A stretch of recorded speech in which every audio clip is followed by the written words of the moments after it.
carry on with some sights, do a bit more in depth, do some filming inside where we can. So today we're at the Corpus Christi Basilica.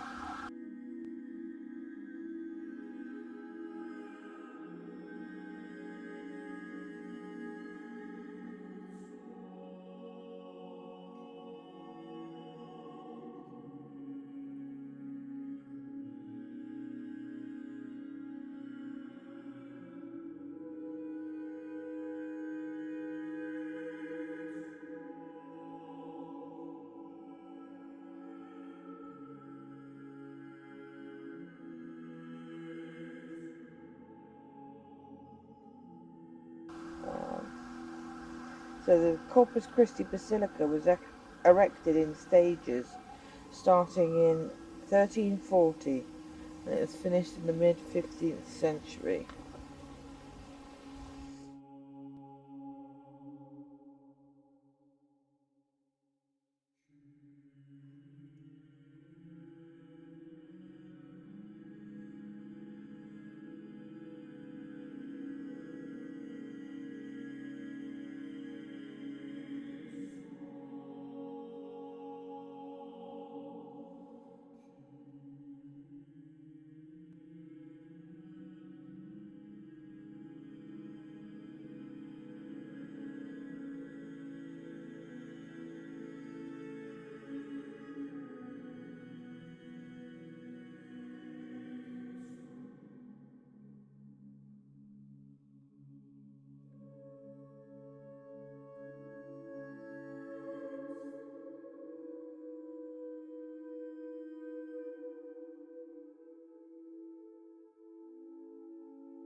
The basilica was actually planned as a monastery, and that's why it's so large and why it's on such a large plot of land.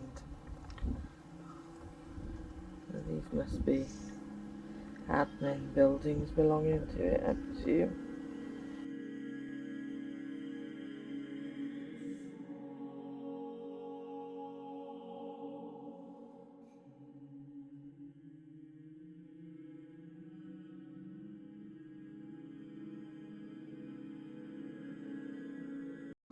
This is Isac Synagogue.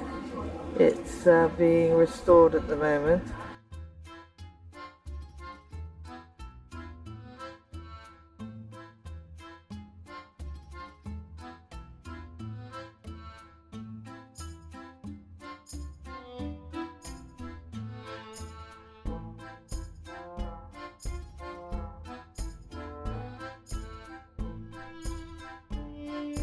This is the High Synagogue.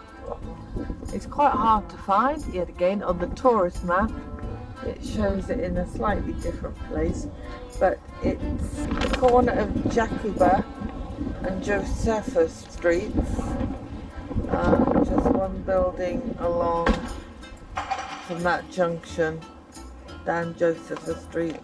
It doesn't really stand out as a synagogue because there's shops underneath. But it is the highest synagogue in Krakow, the tallest, because it's got the shops underneath. The prayer rooms are upstairs. And it was built between 1556 and 1563. This is the old synagogue. So this is just down the road from the High Synagogue, just at the end of Josepha Road. And it's the oldest synagogue in Kazimierz, built at the turn of the 14th and 15th centuries. At the time, the Jewish community of Krakow was gradually moving to Kazimierz. Until 1939, the old synagogue was the heart of Jewish religious, social and political life in Krakow.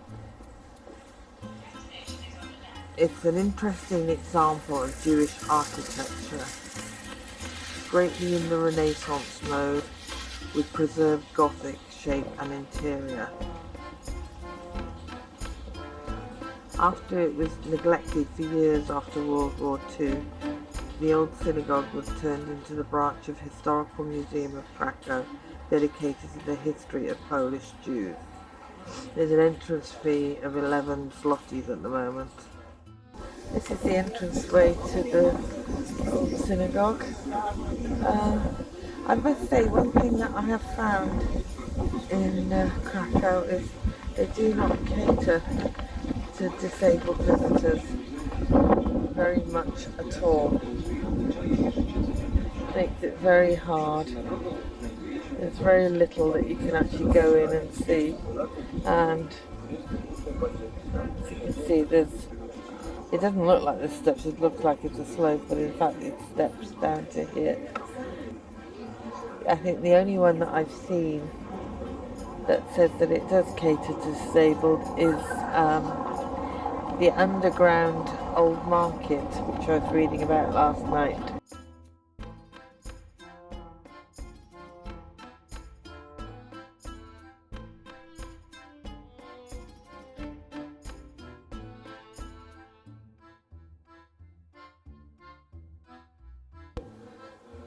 This is the inside of the Ramu Synagogue. Very small, nicely decorated, but not ornate.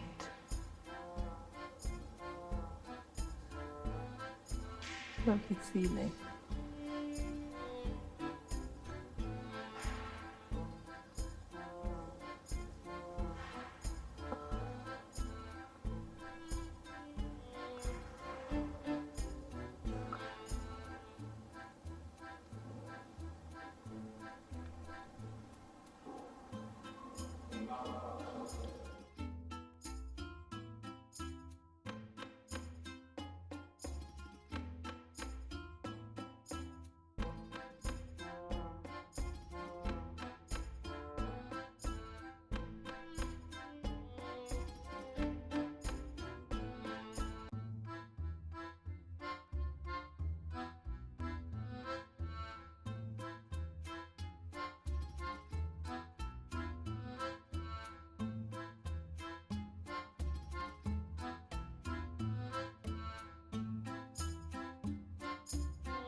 Some of these gravestones have little metal hoods on.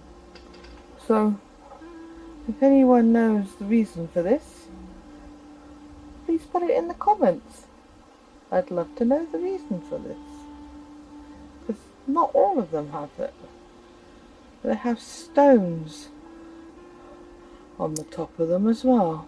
Outside the old mosque earlier, there was a little stone that marked like the place. I think it read where like 30 Jews were killed. Oh or yes, something. 30 Poles.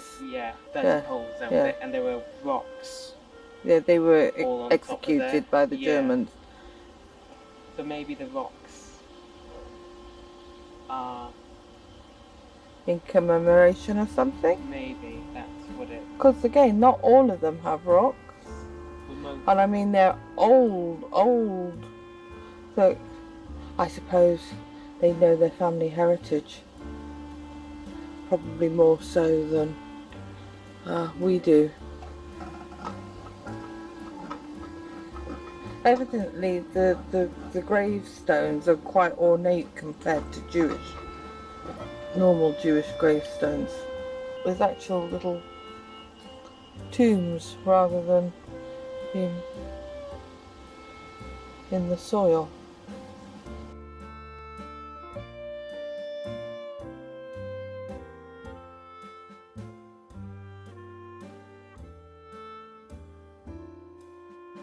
You come around the corner and there's this beautiful tree sheltering everything. There are more trees, but it's just this one hits you because it's behind some bars and there are some tombstones there. Obviously it's all written in Hebrew, so even Simon's language skills don't go that far. So we have no clue what they say, and they must light candles. And there's more stones there. More stones. So please, if anybody knows the significance, I will try and read up. But if anybody knows the significance of the stones, let us know.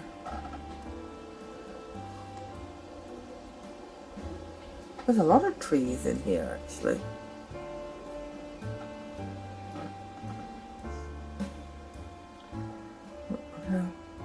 I don't have a clue how old the graves are.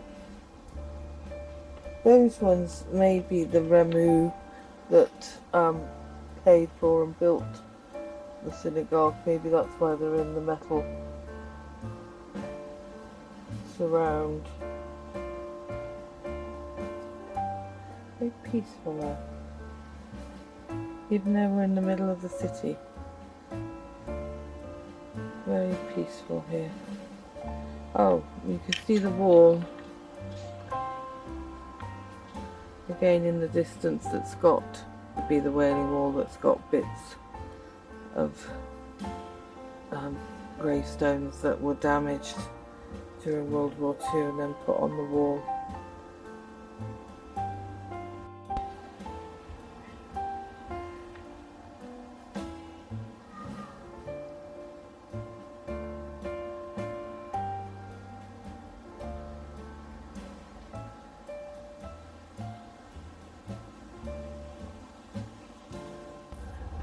We've come down to look at the river Vistula. Maybe have a boat ride. We've got big gondolas that you go on. But over the bridge is Podgorska, which is actually where they put all the Jews into the ghetto and built the wall. I think a lot of it was flattened and not built. There are some older buildings over there, but we're going to go to the Hero Square. That boat doesn't actually sail, I don't think. It's a restaurant and cocktail bar. And then the one next to it is a restaurant as well. I like this one. No, I don't believe that one sails either. It's one of these bridges that have the padlocks to lock your hearts together so that you're always together. But it doesn't work. We have some trapeze artists.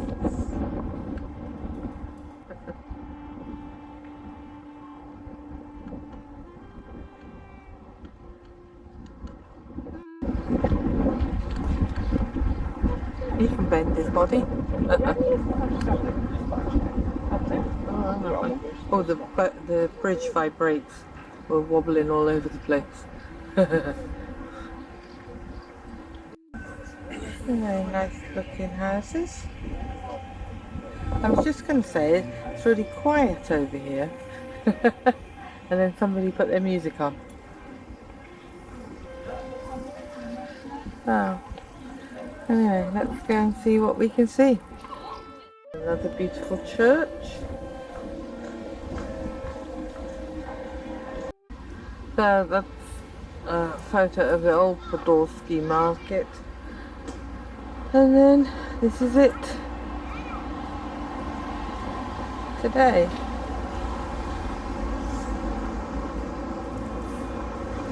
And that's St. Joseph's Church.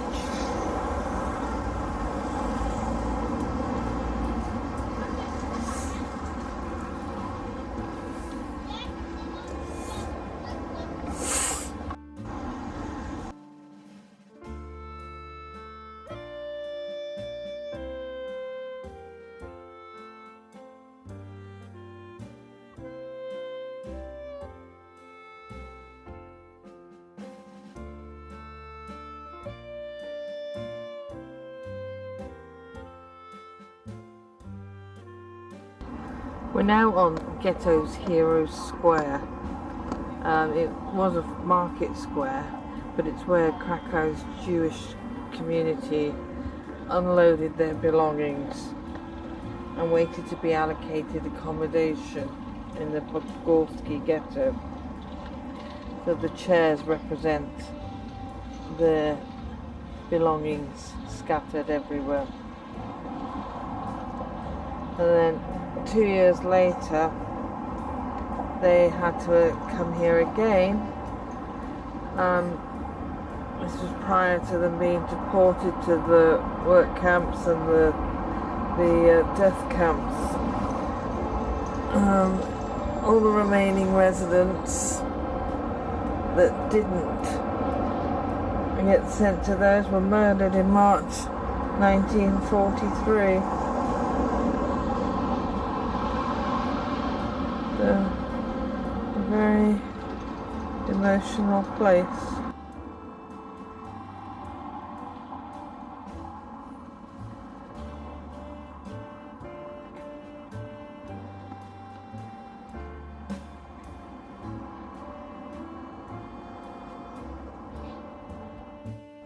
At the bottom of the Heroes Square is the Eagle Pharmacy. It says Apteker pod Orlem. In German, Apotheker, and in English, an apothecary or pharmacist. Prior to moving in the Jewish community, the Nazis moved all the non-Jewish population out of the area. One resident, a Dr. Tadeusz Pankiewicz, who was a Polish pharmacist, refused to move, and he continued to run his pharmacy. It was the only one that was in the ghetto, and he provided medication, often for free, and it also became a social hub for the Jewish population. His staff risked their lives to undertake numerous clandestine operations, smuggling food and information and offering shelter on the premises for those Jews facing deportation to the camps. It's now a small but fascinating museum, which is part of the Historical Museum of the City of Krakow. What an amazing man to put himself and his staff at risk like that. And also to witness what the Jewish community was going through. Must have been heartbreaking. This is the largest surviving fragment of the wall that surrounded the Jewish ghetto in Podgorski. It's 12 meters long and it was on the southwestern side of Ulica Lowaska. A plaque in Polish and Hebrew bears the words, "Here people lived." suffered and died at the hands of Hitler's henchmen. And from here they were taken on their final journey to the extermination camp.